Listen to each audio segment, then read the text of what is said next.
Salut les chicos, les chicas, aujourd'hui on part en story, c'est bon, je revais le costume de Père Castor, une story mais comme jamais, je vais vous parler d'un homme qui a survécu à peu près tout. Vous prenez toutes les choses dans le monde, il peut vous dire, bien sûr, ça j'ai fait, oui, j'ai survécu, ça aussi, je l'anecdote, vous ne m'aurez pas. Il a eu une vie de malade, et quand je dis une vie, tu sens qu'il a eu 18 vies. En fait, c'est un chat. Une histoire qui va parler de sport, de guerre, d'avion, de torture, vraiment, il y aura de tout. Tout de suite, l'histoire de l'homme qui a survécu à tout.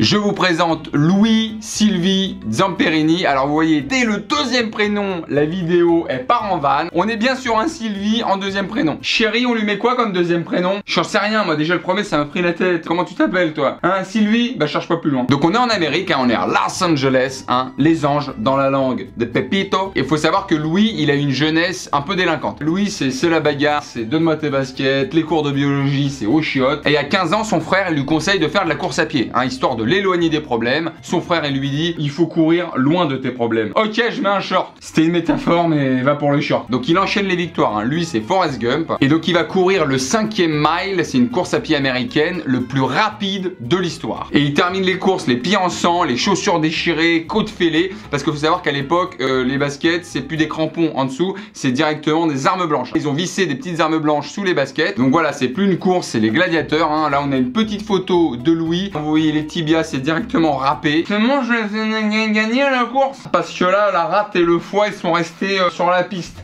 Si je les récupère, après je suis à l'hôpital. Hein. C'est juste pour avoir ma coupe. Hein.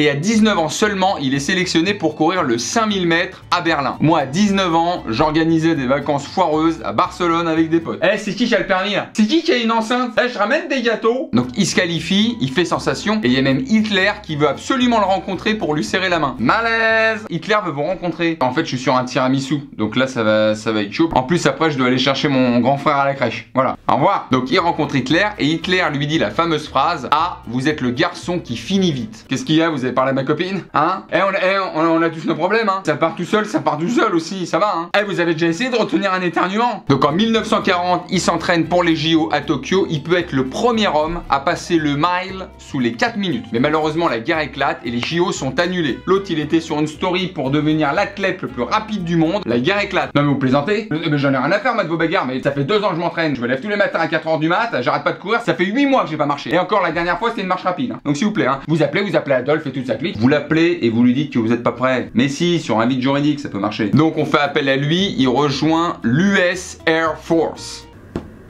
Donc il rejoint l'US Air Force comme bombardier. Déjà, là tu sens que sa life, elle prend un tournant. Bonjour, je suis la vie de Louis. Je vais prendre un virage à 180 degrés.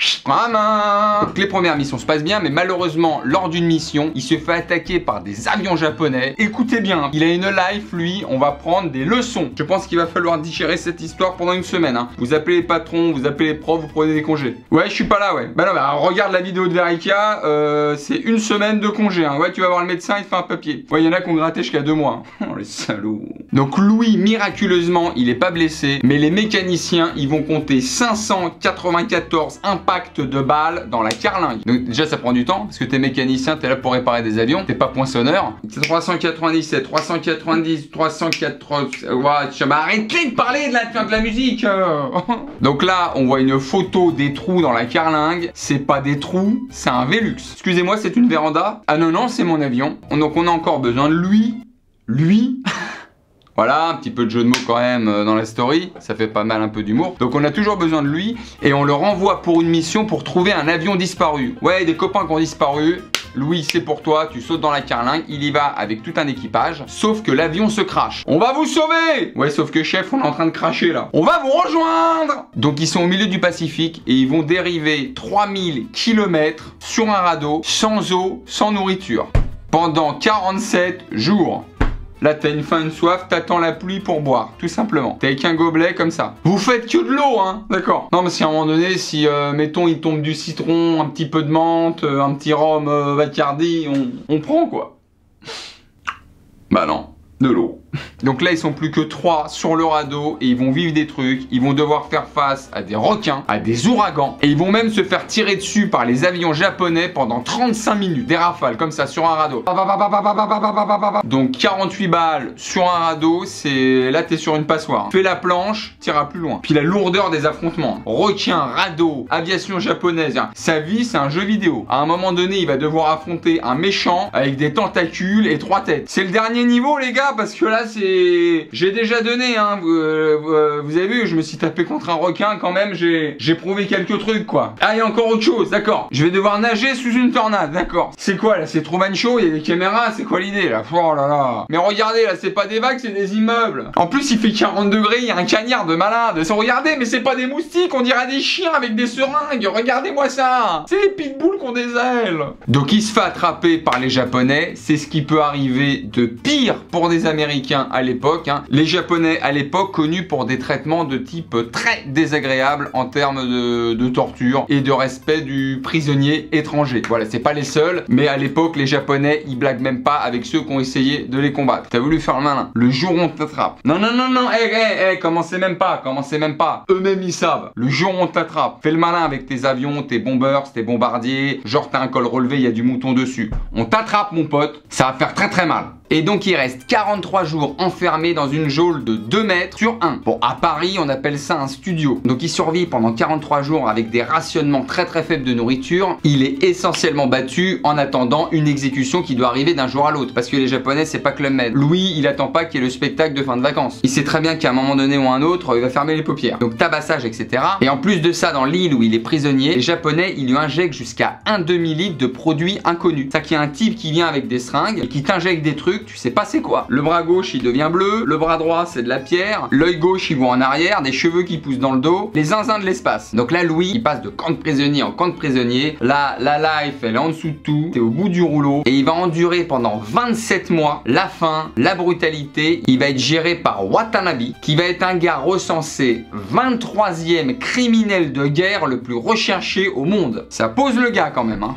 Là on parle pas d'un racket d'un gars qui est plus grand que toi qui veut ta casquette hein. L'autre c'est dans les tops des criminels de guerre. S'il y avait un hit machine des criminels de guerre, lui il a un disque d'or. Et malheureusement Louis il devient son souffre-douleur. Et il est conduit à Naoetsu. Il le dit lui-même, c'est le pire endroit qu'il ait connu. C'est-à-dire depuis tout ce que je vous raconte là, depuis le début, depuis tout ce qu'il a vécu, c'est maintenant que ça va arriver le pire endroit. À quel moment ça s'arrête? Là c'est très très dur. Donc on va faire une pause. On va déchirer un petit peu. S'il y en a qui veulent aller boire un petit pulco citron, je leur laisse le temps parce que là déjà il vient vivre un truc de ouf. Et le plus dur est à venir. C'est un camp de prisonniers où les prisonniers n'ont pas le droit de parler ni de croiser le regard des autres. Le mouvement d'œil est puni. En plus de Watanabe, il a reçu jusqu'à 220 coups de poing d'affilée par Watanabe.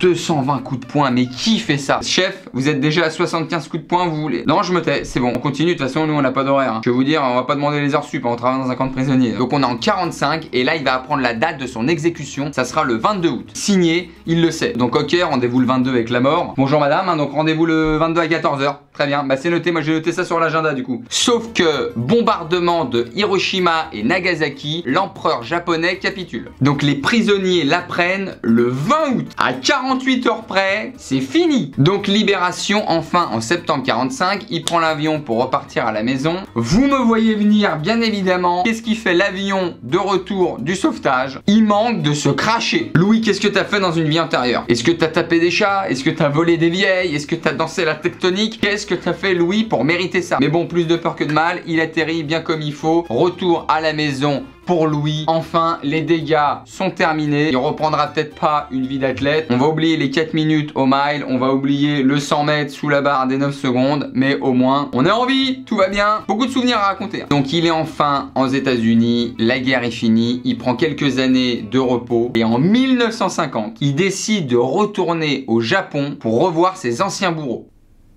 L'autre, il a une force de caractère. Il décide d'aller voir et de faire la paix avec eux. Il veut comprendre. Il n'est pas dans la rancune, il n'est pas dans la haine. Et il veut faire la paix avec lui-même. Parce que l'autre, depuis 5 ans, il fait des cauchemars que même tu les racontes à Stephen King, il veut pas les écouter. Parce que lui, il a des cauchemars, tu les écoutes, tu fais des cauchemars sur ses cauchemars. Inception du cauchemar. Donc il fait la paix avec lui-même. Il devient même ce qu'on appelle chrétien born again. Tu es born again, c'est-à-dire que tu renais.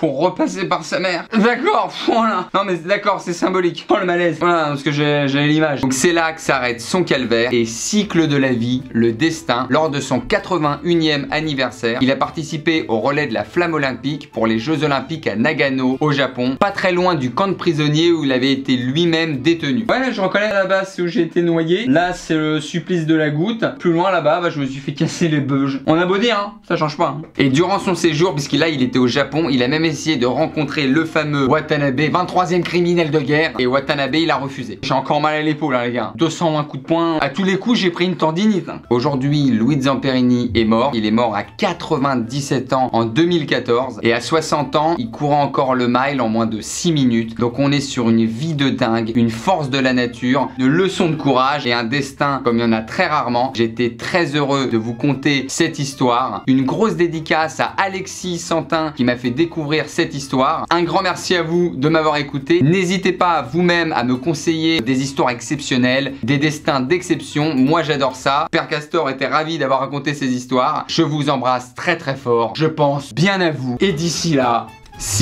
ciao.